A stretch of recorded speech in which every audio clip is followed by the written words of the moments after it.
तो इस वीडियो से हम लोग सॉलिड स्टेट के बारे में सीखेंगे। ये फिजिकल केमिस्ट्री का क्लास 12 का पहला चैप्टर है, इसको हम इसमें सीखेंगे। ठीक है, सॉलिड स्टेट में आपको रिगार्डिंग सॉलिड्स के जो प्रॉपर्टीज होते हैं, क्रिस्टल सिस्टम कैसे होते हैं, इन सब चीजों के बारे में हम लोग सीखेंगे। ठीक है, तो यहाँ पर क्या होता है कि मैं आपको बता दूं कि इस चैप्टर के शुरुआती में काफी इंट्रोडक्शन है, क्लासिफिकेशन है, प्रॉपर्टीज हैं। इसकी वजह से ये काफी थियोरेटिकल हो जाता है शुरुआती में। इन्हीं चीजों को हम लोग आज सीखेंगे इस वीडियो में। ठीक है, तो सॉलिड स्टेट में हम सबसे पहले सीखते हैं, ठीक है, कि प्रॉपर्टीज ऑफ सॉलिड जो होते हैं, सॉलिड के प्रॉपर्टी किन बातों पर डिपेंड करते हैं। ठीक है, तो properties of solid depends on the nature of constituent particles. Constituent particles के नेचर क्या है एंड उन कॉन्स्टिट्यूएंट पार्टिकल्स के बीच में लगने वाला फोर्स क्या है। ठीक है, it depends on the nature of constituent particles and the binding forces operating between them. मतलब पार्टिकल्स का नेचर क्या है और उन पार्टिकल्स को बांध कर रखने वाला फोर्सेस क्या है, इनके ऊपर डिपेंड करता है। ठीक है, mainly two forces are responsible whether substance exist है, सॉलिड, लिक्विड और गैस। कोई सबस्टेंस सॉलिड में होगा कि लिक्विड में होगा कि गैस में होगा, ये मेनली दो बातों पर डिपेंड करता है। First one is intermolecular forces. Intermolecular forces जो होते हैं वो मॉलिक्यूल्स को बांध करके रखना चाहते हैं। इंटरमॉलिक्यूलर फोर्सेस मॉलिक्यूल्स को बांध करके रखना चाहता है। ठीक है, these forces keep particles together and the second one is thermal energy। Thermal energy जो पार्टिकल्स का होता है वो उसके टेम्परेचर की वजह से होता है। थर्मल एनर्जी जो पार्टिकल्स का होता है वो किसकी वजह से होता है, टेम्परेचर की वजह से होता है। ठीक है, और इस टेम्परेचर की वजह से जो सबस्टेंस के जो पार्टिकल्स होते हैं वो मोर एनर्जेटिक हो जाते हैं। मोर एनर्जेटिक पार्टिकल्स जो होते हैं वो हमेशा उनके पास एक टेंडेंसी होता है कि एक दूसरे से हम अवे चले जाएं। ठीक है, तो पार्टिकल्स जो होते हैं एक दूसरे से अवे जाने की टेंडेंसी रखते हैं and this is because of thermal energy. ठीक है, this is the energy processed by the constituent particles due to temperature. This energy tries to keep the particles apart from each other. एक दूसरे से दूर लेकर के जाना चाहता है और टेम्परेचर जब लो होगा तो पार्टिकल्स का थर्मल एनर्जी भी लो होगा। ठीक है, और बहुत कम टेम्परेचर पर थर्मल एनर्जी आपका लगभग इनसिग्निफिकेंट हो जाता है। थर्मल एनर्जी आपका क्या हो जाता है, इनसिग्निफिकेंट हो जाता है। इसमें हम देख सकते हैं कि सॉलिड सबस्टेंसेस जो होते हैं उनको उनके पार्टिकल्स किस तरीके से अरेंज्ड है उनके बेसिस पर दो पार्ट्स में क्लासिफाई किया गया है। ठीक है, depending upon the nature of arrangement of particles solids are classified into two parts. First one is called crystalline and second one is called amorphous. Crystalline किसको कहते हैं, solids having definite geometrical shapes. Solids having definite geometrical shapes. Definite geometrical shapes का मतलब होता है जिनका shape fix हो, जिनका शेप फिक्स्ड हो, डिफाइंड हो। ठीक है, शार्प एजेस, उसका किनारा जो होता है वो शार्प होता है। ये देखिए आपको, ये किनारा शार्प एजेस होता है। ठीक है, फ्लैट फेसेस, जो क्रिस्टलाइन सबस्टेंसेस होते हैं उसके फेसेस जो होते हैं वो फ्लैट होते हैं। ठीक है, and long range order of particles, particles जो होते हैं वो लॉन्ग रेंज ऑर्डर को फॉलो करते हैं। ये लॉन्ग रेंज ऑर्डर को समझने में थोड़ा सा आपको अगर दिक्कत हो रहा है तो मैं इसको समझाने की आपको कोशिश करता हूं। ये देखिए आप, लॉन्ग रेंज ऑर्डर को हम समझने की कोशिश करते हैं। मान लो पार्टिकल्स का अरेंजमेंट ऐसे है,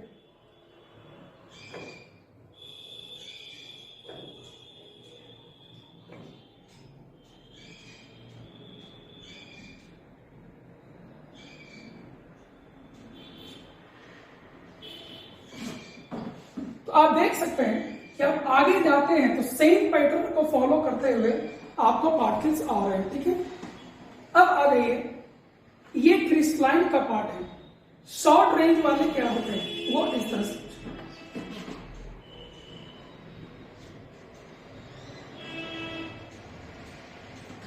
कुछ दूर तक ऐसे फॉलो करेंगे,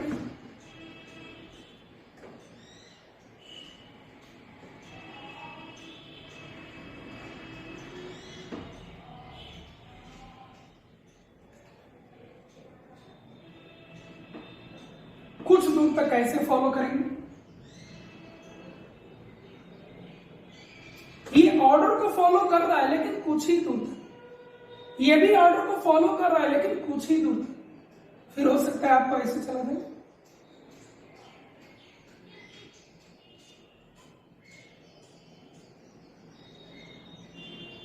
फिर आपको हो सकता है ऐसे आ जाए,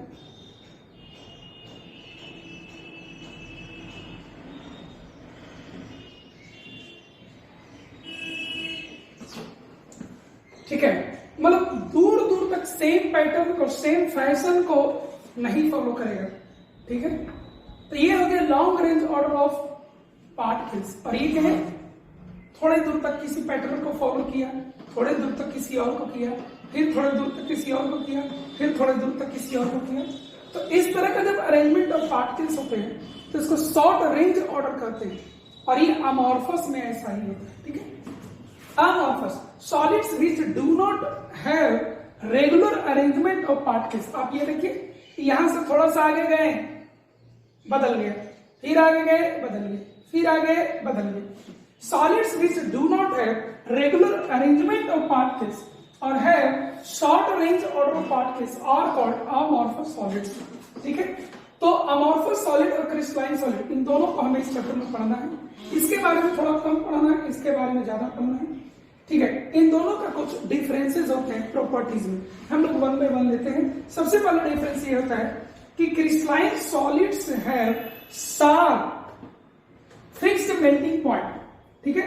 तो इसका मतलब क्या हुआ, फिक्स्ड मेल्टिंग पॉइंट का मतलब क्या हुआ, ठीक है। इसको हम समझते हैं। मान लीजिए कि ये आपको आयोनिक क्रिस्टल, ये क्या है आपको आयोनिक क्रिस्टल। इस आयोनिक क्रिस्टल का मैंने समझ लीजिए ये आपको क्रिस्टलाइन सब्सटेंस, कुछ भी ले लीजिए, क्रिस्टलाइन सॉलिड है, ये आपको क्रिस्टलाइन सॉलिड है। मान लेते हैं इसका मेल्टिंग पॉइंट 120 डिग्री सेल्सियस, कितना है 120 डिग्री सेल्सियस। अब आप इसको अगर हीट करते हैं, आप 110 डिग्री सेल्सियस जाते हैं, ये नहीं पिघलेगा। 115 डिग्री सेल्सियस जाते हैं, ये नहीं पिघलेगा। 118 डिग्री सेल्सियस जाते हैं, ये नहीं पिघलेगा।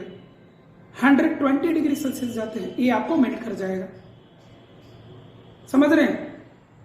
यही अगर आपको अमॉर्फस सॉलिड में जब आप आते हैं, तो अमॉर्फस सॉलिड के बारे में क्या लिखा हुआ है, amorphous solids melt gradually over a temperature range, over a temperature range. अब आप इसका क्या मतलब समझते हैं, इसको समझ लीजिए।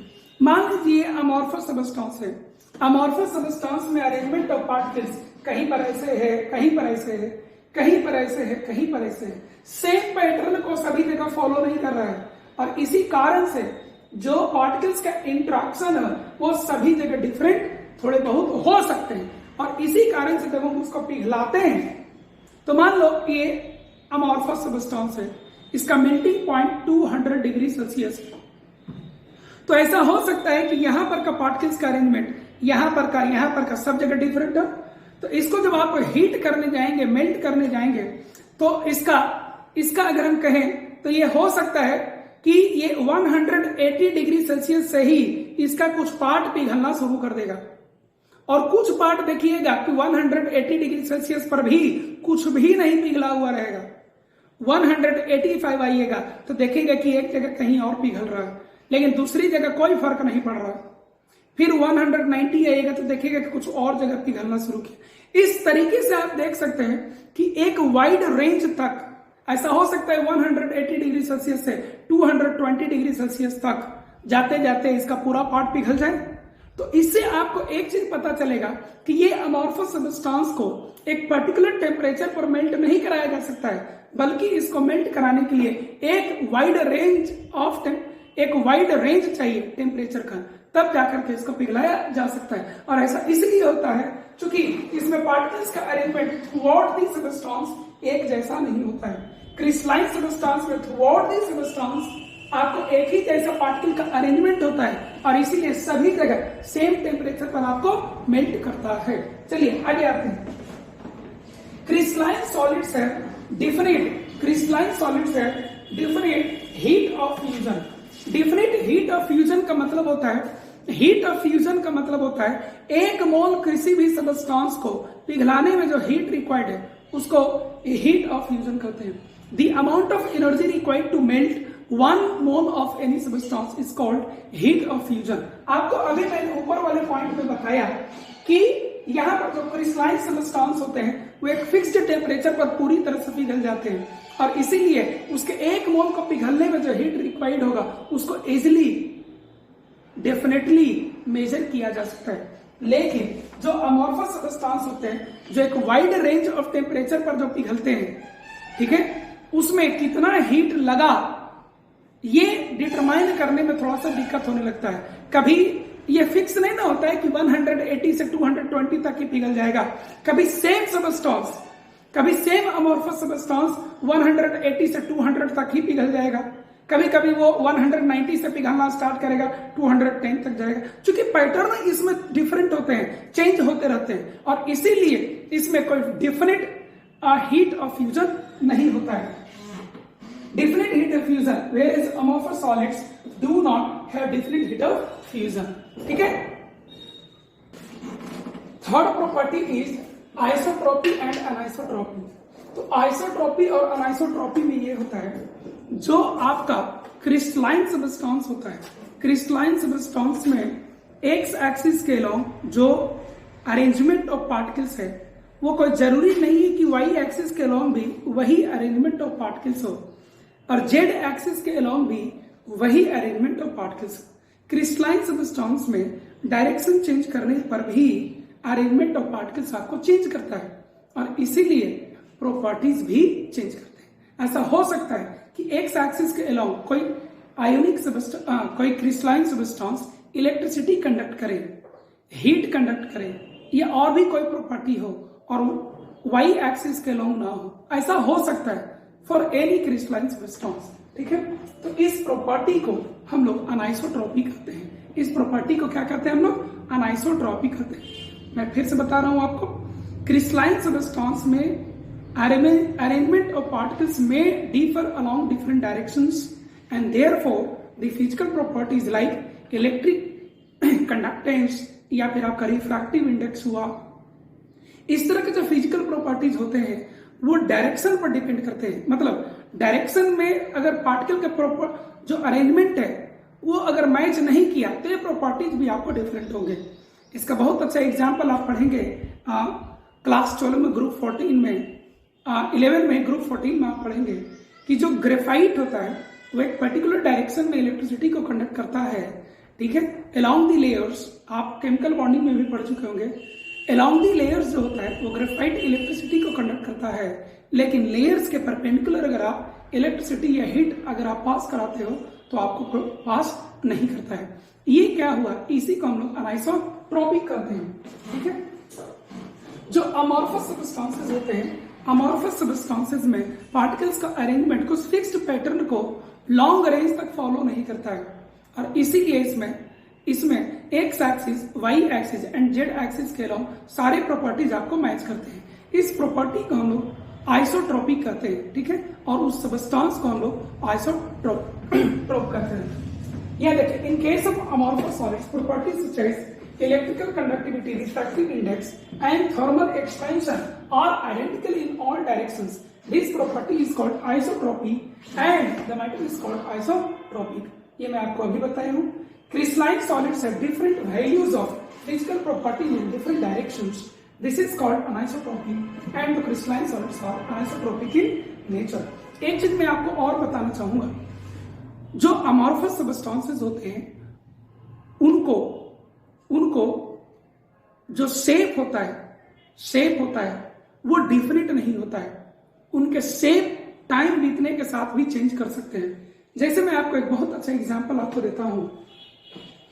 ओल्ड बिल्डिंग्स में जो विंडो पेन ग्लास के लगे होते हैं, वो जो ग्लास मटेरियल होता है वो आपको अमॉर्फस नेचर का होता है। क्या होता है? आपको अमॉर्फस नेचर का होता है। और इसीलिए वैसे बिल्डिंग्स जो 100 इयर्स ओल्ड हो, 50 इयर्स ओल्ड हो, उसमें जो विंडो पेन लगा हुआ है उसमें ऊपर का जब थिकनेस आप देखेंगे, मेजर करेंगे और नीचे का जब थिकनेस मेजर करेंगे तो नीचे वाला थिकनेस आपको ज्यादा आएगा और ऊपर वाला थिकनेस जो है वो कम होता है। मतलब वो ग्लास वेयर जो है जब इनिशियली आपको इंस्टॉल किया गया होगा उस समय उसका थिकनेस यूनिफॉर्म रहा होगा ऊपर से लेकर नीचे तक, लेकिन इन 50 इयर्स में, इन 40 इयर्स में आपको धीरे धीरे वो ग्रेविटी की वजह से वो ऊपर से फ्लो करते और नीचे आपको आते चला जाता है। तो नीचे का पार्ट आपको थिक हो जाता है और ऊपर का पार्ट आपको थिन हो जाता है। ये इतना स्लो प्रोसेस है जिसको आप नोटिस नहीं कर सकते हैं। तो अमॉर्फस सब्सटेंसेस जो होते हैं वो आपको फ्लो कर सकते हैं वेरी स्लोली, और इसीलिए अमॉर्फस सब्सटेंस को सीडो सॉलिड कहा गया। क्यों? क्योंकि सॉलिड का मतलब होता है कि वो फ्लो नहीं करना चाहिए, लेकिन अमॉर्फस सॉलिड जो होते हैं वो सॉलिड होते हुए भी आपको फ्लो कर रहे हैं, इसलिए इसको सीडो सॉलिड कहा जाता है। ऐसा प्रॉपर्टी आपको क्रिस्टलाइन सब्सटेंस में नहीं मिलेगा, और इसीलिए क्रिस्टलाइन सब्सटेंस के जो सॉलिड होते हैं वो कभी फ्लो नहीं करते हैं जब तक वो सॉलिड होते हैं, और इसीलिए इसको ट्रू सॉलिड कहा गया है। और अमॉर्फस सॉलिड्स को क्या कहा गया है? सीडो सॉलिड आपको कहा गया है।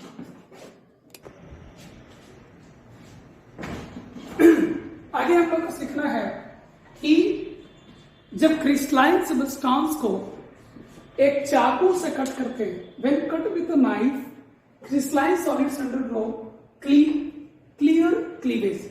It undergoes clear cleavage. Clear cleavage का मतलब ये होता है कि मान लो ये आपको क्रिस्टलाइन सब्सटेंस, जब आप इसको चाकू से कट करने जाएंगे तो ये आपको इस तरह से कटेगा।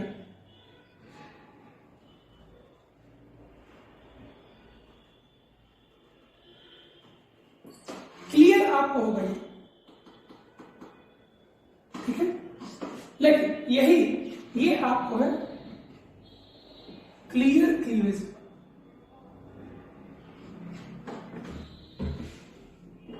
ठीक है, सॉरी, क्लीन क्लीवेज, ठीक है, या क्लियर क्लीवेज, ठीक है। When amorphous solids undergo irregular cut, जब ये आपको क्रिस्टलाइन है,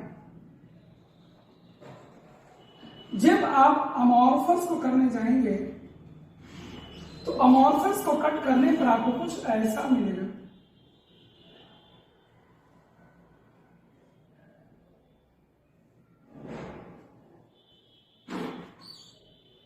ठीक है, अमॉर्फस को आप जब चाकू से काटने जाएंगे तो आपको कुछ इरेगुलर कट मिलेगा। जब क्रिस्टलाइन सब्सटेंस को करेंगे तो क्या आपको क्लीन क्लीवेज मिलेगी। यहां पर क्लीन क्लीवेज लिख लीजिए, ठीक है। आगे देखते हैं साइज जो क्रिस्टल का होता है, वो डिपेंड करता है कि लिक्विड सब्सटेंस को कितना फास्टर और स्लोवर क्रिस्टलाइज किया गया है, ठीक है। अगर कोई लिक्विड सब्सटेंस को बहुत तेजी से, फास्टर रेट से उसको चिल किया जाए, ठंडा किया जाए, तो उस समय पार्टिकल्स को कम टाइम मिलता है सेटल होने के लिए, और वैसे केस में छोटे छोटे क्रिस्टल आपको मिलेंगे, ठीक है।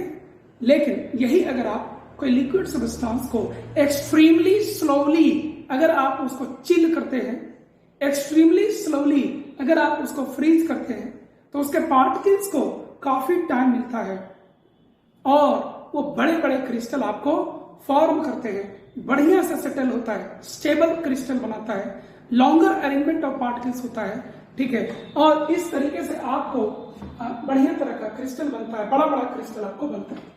चलिए आगे, classification of crystalline solids. Crystalline solids को 4 पार्ट्स में बांटा गया है: ionic solids, covalent solids, molecular solids and metallic solids. इन सब चीजों को भी हमें 1 by 1 थोड़ा डिटेल में हमें सीखना है, ठीक है। इसमें देख सकते हैं आप कि 4 तरह के जो क्रिस्टल टाइप होते हैं उसमें एक का नाम है आयोनिक क्रिस्टल। आयोनिक क्रिस्टल की कुछ प्रॉपर्टी हम लोग जानते हैं, ठीक है। आयोनिक क्रिस्टल किससे बना होता है? तो ये आप देख सकते हैं कि ये कटायन और अनायन से मिलकर बना होता है। तो it is found by 3 dimensional arrangements of cations and anions held together by electrostatic force of attraction. ये जो आयंस होते हैं ये एक दूसरे को इलेक्ट्रोस्टैटिक फोर्स ऑफ अट्रैक्शन से अट्रैक्ट किए हुए होते हैं। ठीक है, ये आपको हार्ड एंड ब्रिटिल होता है, हार्ड एंड ब्रिटिल नेचर का होता है। केमिकल बॉन्डिंग वहां पढ़े होंगे। इसका मेल्टिंग पॉइंट हाई होता है। इसका मेल्टिंग पॉइंट क्या होता है? क्रिस्टल का हाई होता है। इलेक्ट्रिकल इंसुलेटर, ये जो आयंस होते हैं ये मेटल, देखिए ये मेटल आयनिक क्रिस्टल जो आपका होता है वो हार्ड होता है। हार्ड होने के कारण जो आयंस होते हैं वो अपने पोजीशन पर स्ट्रांगली बॉन्डेड होते हैं, और इसीलिए आयंस आपको फ्री आयन नहीं होते हैं जो मूव कर सके। और इसी कारण से आयन जब मूव नहीं करेगा तो चार्ज कैरियर कौन होगा, इसलिए करंट मूव नहीं करता है। तो जब आप आयनिक क्रिस्टल से डायरेक्टली, जैसे मान लो ये आयनिक क्रिस्टल है, डायरेक्टली इससे करंट पास कराना चाहेंगे तो आपको इससे करंट पास नहीं करेगा। क्यों? क्योंकि आयंस यहाँ मूव करने के लिए नहीं, ठीक है। लेकिन how can conduct electricity in molten और इन एक्वस स्टेट। इसको पिघला दीजिए, इसको मेल्टिंग पॉइंट पर ले जाकर के आप इसको मेल्ट करा दीजिए, या आप इसको पानी में डिजोल्व कर दीजिए। इन दोनों ही कंडीशन में आपको आयन फ्री करने के लिए, आयन जो होते हैं वो फ्री हो जाते हैं और इसीलिए वो इलेक्ट्रिसिटी को कंडक्ट कर सकते हैं। For example sodium chloride, caesium chloride, calcium chloride etcetera. आप यहाँ पर देख सकते हैं एक दूसरे टाइप का जो क्रिस्टल होता है उसका नाम है कोवेलेंट और network solids.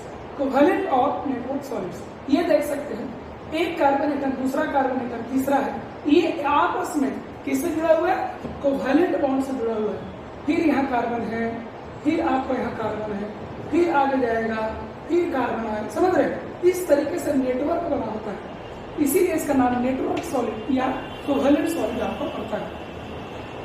It is made up of neutral atoms linked together by covalent bonds. इसमें न्यूट्रल एटम है और कोवेलेंट बॉन्ड से आपस में जुड़े हुए हैं, ठीक है। It forms a giant structure. आप देख सकते हैं ऐसा चलते चलते इधर भी, इधर भी, इधर भी बहुत बड़ा जाइंट स्ट्रक्चर ये कॉन्स्टिट्यूट करते हैं। इसका हाई मेल्टिंग पॉइंट होता है due to large number of covalent bonds. Networking यह इतना मजबूत होता है कि एटम्स एक दूसरे से बहुत बढ़िया से बंधे होते हैं, इसलिए मेल्टिंग पॉइंट इसका काफी ज्यादा होता है, ठीक है। वेरी हार्ड एंड ब्रिटल, और ये भी आपको हार्ड और ब्रिटल। इसका कॉमन एग्जाम्पल में आप देख सकते हैं डायमंड, ग्रेफाइट, सिलिकॉन कार्बाइड, ठीक है, SiO2 quartz, Ln, aluminium nitride and boron nitride, ये सब इस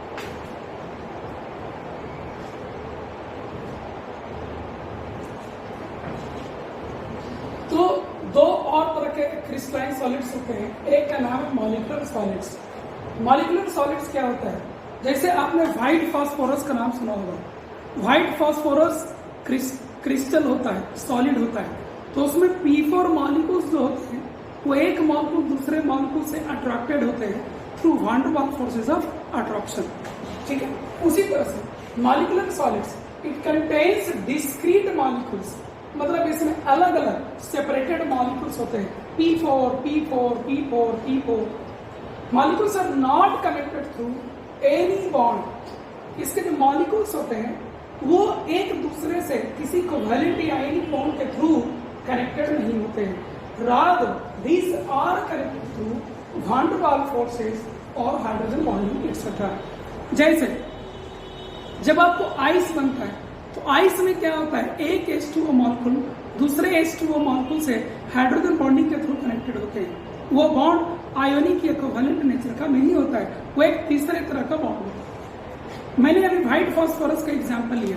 इस व्हाइट फास्फोरस के एग्जांपल में भी एक P4 मॉलिक्यूल दूसरे P4 मॉलिक्यूल से कैसे कनेक्टेड होते हैं? Through van der Waals forces of attraction, ठीक है। Types of molecular solids. Molecular solids आपको 3 तरह के होते हैं। एक non polar, it is made up of atoms, जैसे हीलियम, नियन, आर्गन, ये एटम से बना होता है। और non polar molecules, for example iodine, chlorine, CCl4,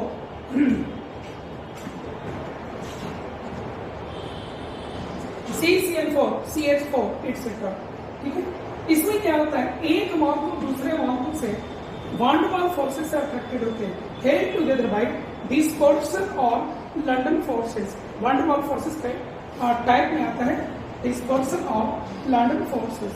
ठीक है, एक और टाइप होता है मॉलिक्यूलर सॉलिड्स का, वो है polar, made up of polar molecules like HCl, SO2, where net dipole moment is not equal to 0, held together by dipole-dipole interaction। Dipole moment होगा, इसकी वजह से इंट्रैक्शन होगा। ठीक है, hydrogen bond made up of molecules which can form hydrogen bond. आप पढ़ेंगे HF solid, HF liquid, H2O, ये सब इसका एग्जाम्पल है।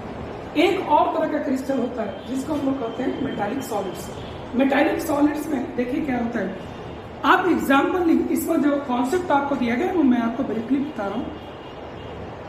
मान लो एक स्विमिंग पूल है, स्विमिंग पूल में क्या होता है, पूल ऑफ वाटर होता है और उसमें लोग नहाते हैं। तो पूल ऑफ वाटर जो है आपको, उसी के जगह पर मेटल में पूल ऑफ इलेक्ट्रॉन्स होता है और जो आदमी डुबकी लगाता है उसके जगह पर मेटालिक सॉलिड में आपको आयंस होते हैं। ठीक है, इसी चीज को यहां पर लिखा हुआ है।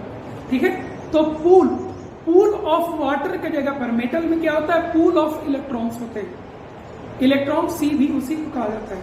और आदमी जो डूबता है, नहाता है उसमें, उसके जगह पर यहाँ क्या होंगे, मेटल आयंस होंगे। ठीक है, इन मेटल आयंस और जो पूल ऑफ इलेक्ट्रॉन जो नेगेटिवली चार्ज है के बीच में जो इलेक्ट्रोस्टैटिक फोर्स ऑफ अट्रैक्शन होता है, that is called metallic bonding. ठीक है, इलेक्ट्रिकल कंडक्टिविटी जो होता है मेटल का, इलेक्ट्रिकल कंडक्टिविटी, थर्मल कंडक्टिविटी, वो इसी मोबाइल इलेक्ट्रॉन की वजह से होता है, पूल ऑफ इलेक्ट्रॉन्स की वजह से होता है। मेटल का जो मेटालिक लस्टर होता है वो भी इसी मोबाइल इलेक्ट्रॉन की वजह से होता है। ठीक है, it contains metal ions Mn+, यही है आदमी जो पानी में डूबता है, एंड फ्री मोबाइल इलेक्ट्रॉन्स, यही है pool of electrons. Ions are bonded by metallic bonding. Bond formed between metal ions and the electron is called metallic bonding. Mobile electrons are not localized. Mobile electrons localized नहीं होते, पूरा फैला होता है। These are spread over the entire solid called electron sea or pool of electrons. These mobile electrons are responsible for metallic cluster. These mobile electrons are responsible for metallic cluster. Conduction of electricity and heat, ये मैंने अभी आपको explain किया। Metals जो होते हैं वो ductile होते हैं और मलिएबल होते हैं। डक्टाइल का मतलब होता है कि जिसको शीट में कन्वर्ट किया जा सकता है, और मलिएबल का मतलब होता है जिसको वायर में कन्वर्ट किया जा सकता है। ठीक है,